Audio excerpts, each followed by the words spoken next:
Right now we're on the girls part of our trip. These are my girls. And we are just relaxing in Hakone, which is this beautiful lakeside town that has a view of Mount Fuji. It's seriously like so awesome. And tonight we're going to an onsen, which basically is a bathhouse, and they're really common in like the beautiful mountain lake areas like this, kind of like a spa. You do have to be fully nude in the onsen, and you can't have tattoos, but we're staying here just one night. Super relaxing, super girly, like spa time. And I cannot bring my camera into the onsen, of course, but I will do a little video after about what the experience was like.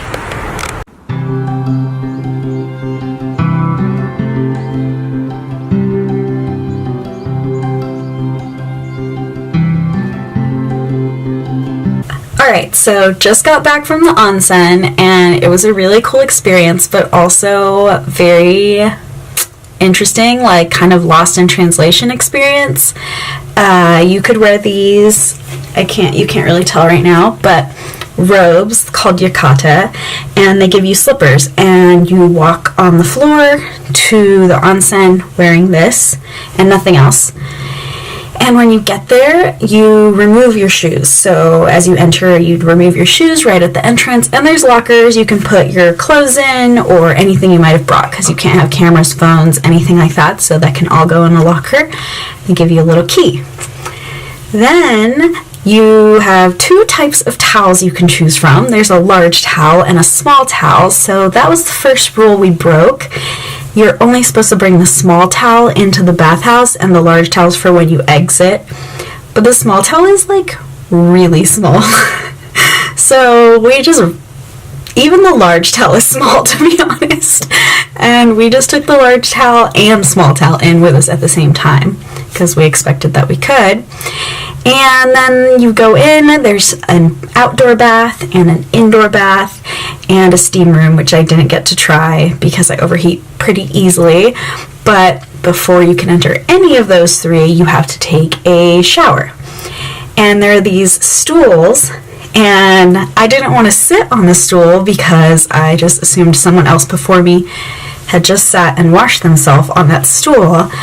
But then I saw another woman, which is kind of creepy, that I was watching I wasn't watching another woman, but I saw the other woman put her towel on the stool before she got into the shower. So I did that with mine as well. Showered, got into both the indoor and the outdoor hot spring. It felt really good. It was way hotter than I thought it was going to be. I thought it was going to be a little bit just like a normal hot tub, but I definitely think that this one was a lot hotter, and it's supposed to have minerals, and you're not supposed to shower after so that you can get all of that good stuff in your skin. And yeah, that was basically the gist, and there was just a few people in there, so even though we were breaking some of the rules, I think we were probably breaking some of the rules. I don't really know. There wasn't really signage on what to do everywhere. There was signs in the beginning that said no tattoos, no cameras, take your shoes off, and shower before you get in. And I think that was all it said. The rest, we kind of were just watching other people in order to learn. Not in a creepy way watching other people, just in a normal way watching other people to make sure that we weren't messing up. Weird. I wasn't trying to be a creep, but I know. That's what I was doing. I was looking around to see, and then nobody was showering when we were showering, so I was like, how do you hold this down the whole time? Yeah. Because the water, there was two things of water. Did you notice you could turn the water on two different ways? Yeah, I just did the spray the whole time. Yeah, that was the experience. It was a really good experience. I would definitely recommend it, and it was super nice and calming and relaxing, and now I'm going to bed for the day. So this experience on a pirate ship.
So all those road, like,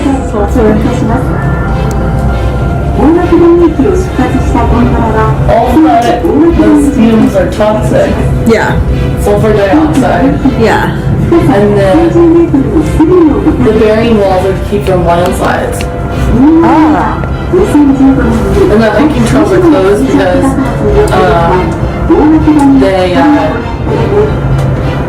are trying to build shelters, like in case there's an active volcanic activity.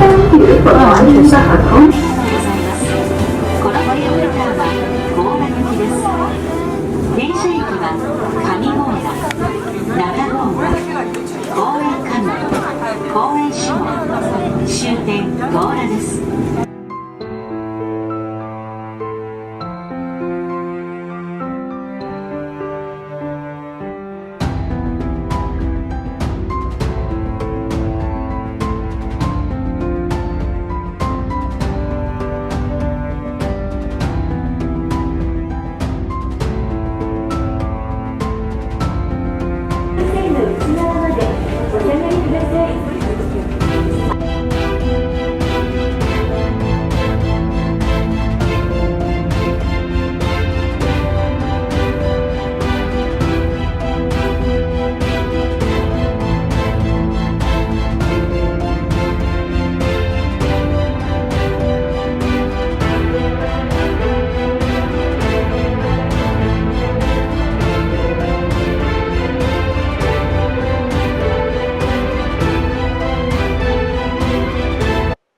I would say this was probably one of my favorite parts of my whole trip to Japan. You are literally surrounded by nature. Lake Ashii, you have this like beautiful view of Mount Fuji as long as it's not too cloudy. It's just so perfect and serene, and it's just like a relaxing little pod in the middle of, you know, the bustling Tokyo and Kyoto life that we had before and after.